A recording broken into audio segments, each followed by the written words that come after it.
want to point out too on the screens, we haven't really gone through the screens yet. This is the first screen you'll see when you turn the thing on. Again, feet per minute, we're setting still. Bar that's turned on, or active, let's put it that way. All the switches are turned on in the cab. The rate that you're going to shoot. Hydraulically, you got a lift on your bar, raise and lower. When it's all the way up, obviously you would latch it. 2 air latches, right and left. When you shoot, you're normally shooting with the bar a foot off the ground. Okay, stuff you've always done, you know about. Your wings, latch, up, down, lift, wings, right and left. And then we also have what's known as bar shift. I don't know if you had that on your other machine, your older machine, but you can move the bar right to left about 18 inches, approximately. It's easy to maneuver it that way. I don't know what you normally or typically shoot bar width wise. You got your 8-foot center section, and in your case you got 4-foot wings on each end. Regarding the folding joint here, just make sure you always keep a soft bolt here. If this would get hung up on something, we want the bar to relieve.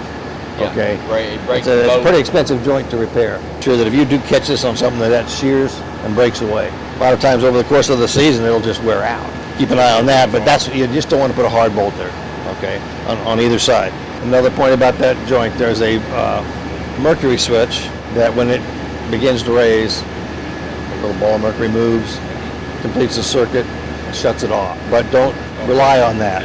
If you're not gonna be shooting that last 4 foot of bar, turn it off in the cab. We also have what we call power washdown, which is a little pump.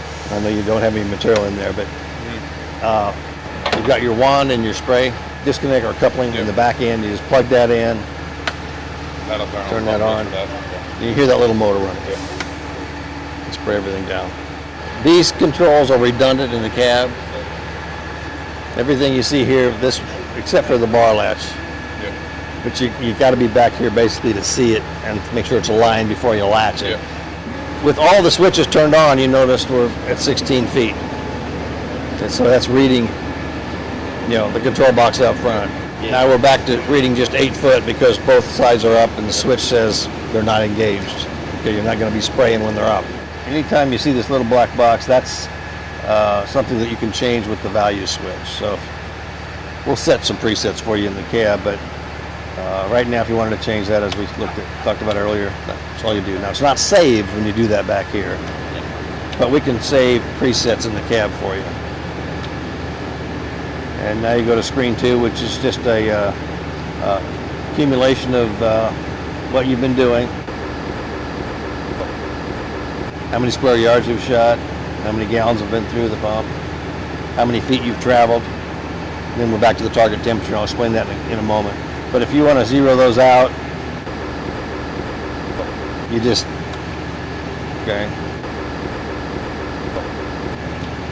gallons. And now you're back to target temperature.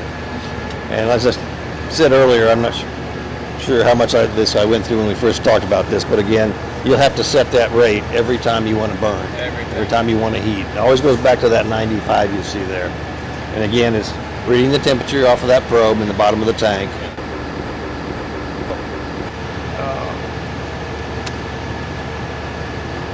If you're going to heat to 170, a lot of people will, if you want to reach 170, they'll set it at 160. They'll cut off. There's still heat in those tubes. Helps heat material. If that 138 was 168, theoretically it should light, but say you're going to heat to 160, then it would not light. It's a thermostat basically. It's like your furnace at home. You've got to set this every time. It doesn't save it. Well, the thing about it is it's a safety thing. This screen, we're talking about startup factor. Probably don't have to do anything with anything on this screen, but just briefly, if your start is overly aggressive, you get a big blast, or if it's weak, just doesn't want to come out aggressively when you hit your spray switch to take off. You can adjust this up or down to help increase that or decrease, and it's a timing thing basically is what it is. But if you don't move this probably 20 points, 25 points, you won't see much difference with your eye, okay? But it does have an effect. So you just have to kind of see what it's doing and how you want to adjust it. Circulation, 50%. What that's doing is when we're circulating in the bar, it's cutting the rate by half. Whatever the GPM would be for your setup, it's going to cut it in half. Now in your case, it'll circulate based on your application rate. At a 0.05, it's not very many gallons. And it cuts that in half. So it's going to take you a while to heat your bar. That's why I was talking earlier about running that number up when you're circulating to get your bar warmed up. But I would still leave that alone. What we don't want to see happen, your application again is probably not going to affect this, but we don't want to see you overpressurize the bar, have an adverse effect on seals and gaskets and things like that, okay? So that's the reason for that automatically happens. You can change it, but I would leave it alone. Minimum GPM, what that means is the pump will never go to zero. They all come out this way from the factory, and what it means is that pump is always turning a little bit. When it's engaged, it's going to turn a little bit. You can turn it to zero if you like, but it's kind of nice to keep things moving and free, and then you're back to the main screen.